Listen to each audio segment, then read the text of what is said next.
So, the current state of indie horror has been something on a lot of people's minds lately, but most of the people are grown adults talking about this subject, and they remember all of the previous better games that have come out in the past. I, as a 13-year-old who really just got into indie horror about a year ago, have not played most of these older games, so I figured why not give my opinions on the 2022 and early 2023 indie horror games that have come out so far. So that's exactly what I'm going to do today. Hi everybody, my name is Benjerizer and welcome back to my channel. Guys, today I will be giving my thoughts on 2022 indie horror games and which ones I think are great and which ones are terrible. Without further ado, let's go!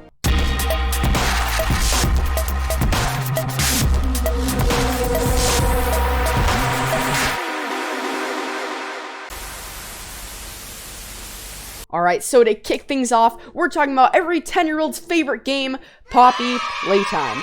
Now, I played Chapter 1 in late 2021. Gosh, my thumbnails were so bad back then. And I thought it was decent. Kind of boring for most of the runtime, but decent nonetheless. So I was optimistic for Chapter 2, which came out around the beginning of May. And it was actually good. It was way better than the snooze fest that was Chapter 1. It had better lore, better scary elements, and a better ending. So in the thumbnail, why did I put it in the bad category? Because of what it represents and what it unleashed. It really showed how successful overly kiddie horror could be. The marketable designs of every character were one thing, but it was really taken to its fullest extent on YouTube. People like GameToons, who constantly make and have made in the past Poppy Playtime animations, probably made hundreds of thousands of dollars off of the IP, which is okay. They seized a rising opportunity, which is a good thing to do, but it also shows how marketable these things can be. Mob Games, the creators of Poppy Playtime, know this, but they don't really overuse the strategy for the most part, at least not as a lot of other developers, but other less passionate game designers will and have used it to their advantage. So in conclusion, Poppy Playtime is a pretty good game and is certainly going places if it keeps up its current trajectory, but how it's affected the indie horror genre is something that will take years to fix. Rainbow Friends. This game is the aftermath of Poppy Playtime's rise to power. I do not like Rainbow Friends. Every character is more colorful and goofier than the last, but are all equally marketable towards a young audience. But I'm getting ahead of myself here. Let's talk about the actual game. It's still bad. Essentially, you are a child who gets kidnapped while on a school trip, and you have to make it out of a facility full of evil and twisted versions of the Rainbow Friends. And I say twisted kind of ironically there, as the monsters literally look exactly like they normally do. Anyways, the game is not scary in the slightest. Where Poppy Playtime had some scary elements here or there, Rainbow Friends just has nothing. And just like Poppy Playtime, there's a special mechanic you use during the game, but it sucks. The grab pack is probably my favorite part about Poppy Playtime, whereas the box is just dumb. Really, the whole game is just dumb, and I'm glad it's not nearly as popular as it was. The gameplay is just fetch quest after fetch quest. The fifth night is a little bit different, but it's insanely easy. Basically, it's a game specifically made to market to kids. It has terrible gameplay, and it isn't scary in the slightest. Moving on. Finally, an excuse to talk about this game. Doors might just be one of the best indie horror games of all time. And it's on Roblox. This game looks like it was made on some really high-end software, but nope, it was made straight on Roblox Studio. To begin with, Doors is easily the most replayable game on this list by far. I probably have more hours in Doors than I have in all of the other games on this list combined. All of that aside, Doors is just really good. Its mechanics are super solid, its horror elements are surprisingly strong, and most importantly, it's really fun. There's really not a bad part about this game, with some of the best parts being door 50 and 100, which are super tense because of the figure, one of the many entities found in the game. Speaking of the other entities, they are also pretty creepy. Mainly people like Seek, who crawls out of a puddle and chases you in his own little section of the game. Screech, a little octopus guy who doesn't like being looked at all. Rush, a scary thing that rushes through the area. And Ambush, who does the same thing, but he boomerangs back and forth. Each of the entities has really good animation too, which is the most evident in Seek and the figure in their respective parts. You can just tell that the devs really care about how good their game is rather than merchandising every square inch of it. The only official Doors merch that has actually come out was a Screech plush, but that is it. Really, Doors is just incredible, and it shows how good a simple yet captivating game can really be. Bendy and the Dark Revival, or as I'll mainly be calling it, Bat DR, is an absolutely incredible game. Its storytelling is absolutely impeccable. I was so drawn into the story and was really brought back into the world of Bendy through this game. It also explains a ton of things that the original Bendy game did not. The scares in this game are also actually really good. The first Piper jump scare in particular really got me. Oh, okay, yeah, we just gotta come up here. Please, ink. Because I was not expecting it, and the Ink Demon's new design is absolutely terrifying. Going back to the story, though, it brings back old characters and improves upon each and every one of them. It also introduces new characters, though, who are just as good and who really take the story to new heights. Audrey is such a great protagonist, and her journey of finding out who she is amazing. Wilson is a super obvious. I mean, just look at him, but he's also very effective, and Baby Bendy is the cutest, most precious thing I've ever seen. I'm honestly not even going to try and summarize the story of this game because we'd be here forever, so go watch Super Horror Bros video about it, because they're just awesome. This game also has boss fights, which are all very, very well executed. The spider one is super creepy, Alice's is very unique, and the final boss is just awesome. But what really puts this game above the rest for me is the ending. If I wasn't streaming it, I probably would have cried because of how epic and beautiful it was. The Beast Bendy section is one of the most insane parts of a video game I've ever played, and Audrey's final speech about how she's going to help the people within the cycle was amazing. So, in conclusion, Bat DR is my favorite indie horror game of all time, and part of it was that the devs took their time with it. It took around 5 years, but it was literally worth every second. 10 out of 10 game. This game rocks. It's the literal definition of less is more. Choo Charles came out in December of last year, and from the moment I started playing it, I knew it was gonna be good. The game basically consists of you helping residents of an island out while being hunted by a giant spider train. Your end goal is to find Charles's 3 eggs and bring them to a temple to start a mortal battle to the death with him. It sounds so stupid on paper, but it's just hear me out, it's actually really cool. This game is just hilarious and terrifying all at the same time. Charles is super scary, which, yeah, duh, he's a giant spider train and is like 10 times your size.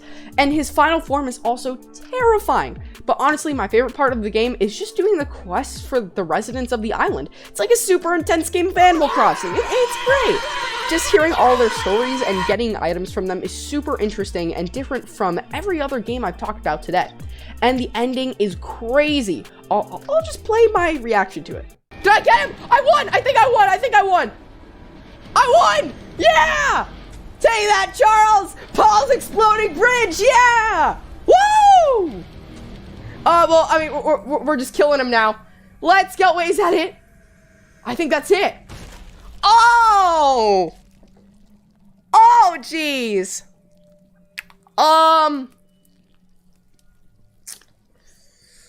I will send you those spider legs. Really, really weird, but really, really fun game that I would highly recommend. Garden of Banban. This might just be the worst game series of all time. So this is the game that really inspired me to make the worst side of this video. I'm just gonna get right into it because the sooner I can stop talking about this game, the better. Anyways, the game starts off in the lobby of a kindergarten where you get a drone, which I'll talk about soon. Then you see Opila bird and feed them eggs. Delicious. You're feeding a bird its own eggs. Yeah, it's so weird.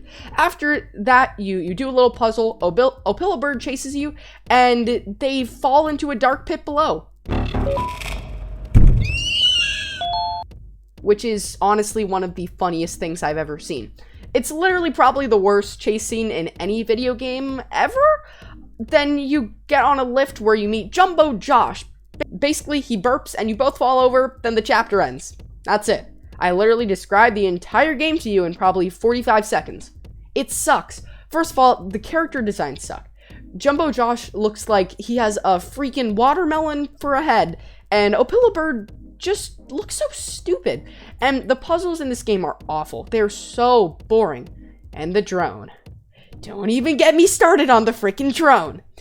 Its mechanics are so janky that it is nearly impossible to use half of the time. Another thing is that they had a merch store at launch, which is also a pretty sketchy business practice within itself. It just shows that the developers knew it would be successful and based the characters and world around it. The link was removed eventually due to the amount of backlash they got from the people playing the game, but it doesn't really change the fact that it was there and would have remained if nobody said anything. Personally, that doesn't bother me though, I just figured I would mention it. There was also a link to Garten of Banban 2 at launch as well, which brings me to the next thing. Garten of Banban 2 is the worst game I have ever played. I'm being completely serious. To be fair, the second game improves on some aspects of the original, like the drone for the most part, the puzzles, and the story. But it just makes me mad. There are so many sections of this game that are so mind-bogglingly pointless. Like the Roblox obby section, that it just ruins the overall experience. The game's story is longer, so I'm not really gonna go into it, but I will be talking about each section. The first puzzle is decent, even though I didn't realize how to find the order, so I just trial and errored my way through it. But then the Nab section actually isn't half bad, surprisingly, so props there. But after you get knocked out by Banban, it all goes downhill. The Captain Fiddle section, while not terrible, is tedious because if you die, you go all the way back to the start of the section. Please, Euphoric Brothers, please change this. It sucks. But I will admit, the actual puzzle with the big teal guy was pretty cool.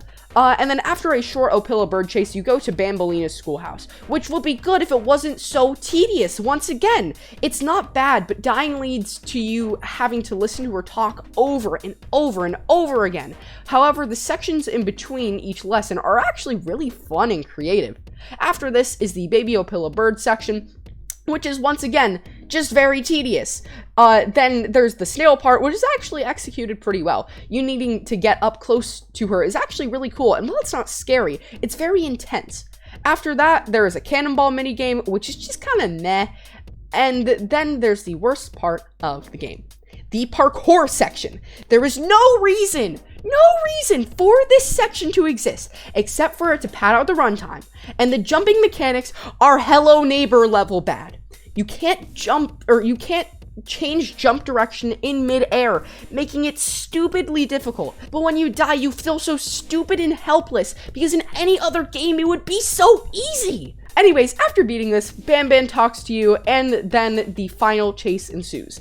In the chase are Bambolina and Jumbo Josh, and honestly, it is one of the saddest excuses for a final chase scene I have ever seen. Visually, it's awful. It literally looks like you're running in a red box. And the only semi-interesting part about it is Bambolina getting crushed at the end. It's just terrible. Then you get on a lift, say bye to Slow Celine, and go deeper into the kindergarten. It infuriates me how bad the bad parts of this game are.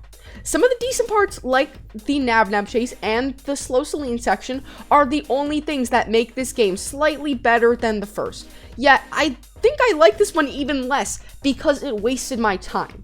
Both games are really bad, just don't play them. What have we learned about the current state of indie horror? I have learned that every once in a while there's a great game, but most of the time you'll get something that is easily marketable and bad. Like really bad. There were actually a few more games that I didn't talk about, like The Man from the Window and Hello Neighbor 2, mainly because I forgot that the former existed and I didn't play the latter. Anyways, I know that this was a very different video from my normal content, so if you did make it to the end, congrats and thank you. It means a lot. But yeah, so guys, with that said, I think that's actually going to wrap it up for this video. If you guys did enjoy, make sure to leave a like and also subscribe to my channel and hit that notification bell so you know when I post more awesome videos like this.